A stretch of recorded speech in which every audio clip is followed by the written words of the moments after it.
வணக்கம். எங்க இருக்கிறேன்னா காக்கா முட்டை சாந்திமணி அம்மா வீட்டுக்கு. அரிசி கொடுக்கறதா இருந்தாலும் நீங்க அவங்களுக்கு தான் கொடுப்பீங்களா? சாரி கொடுக்கறதா இருந்தாலும் அவங்களுக்கு தான் கொடுப்பீங்களா? ஏன் காக்கா முட்டை சாந்திமணி அம்மா ஏதாவது கமிஷன் கொடுக்குறாங்களா அப்படின்னு நீங்க எல்லாம் கேட்கலாம்.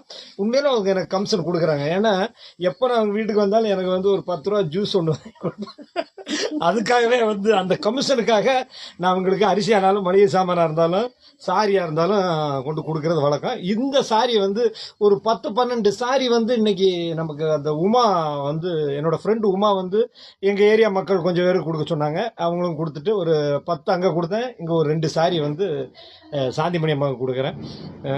ரொம்ப சந்தோஷம். ஏன்னா 84 வயசு எங்க அம்மா. 84 85 ஒரு வயசு குறைச்சி சொல்லிட்டேன். 85 வயசு இன்னும் உழைக்கிறாங்க. இப்போ கொஞ்சம் வேலை வாய்ப்பு கொஞ்சம் கம்மியா இருக்கிறாங்க. அதனால நம்ம செய்யலன்னா வேற யார் செய்ய போறாங்க? சங்கத்து மெம்பருக்கு சங்கத்து மெம்பர் செய்யற உதவி இந்தாமா வச்சுக்கம்மா.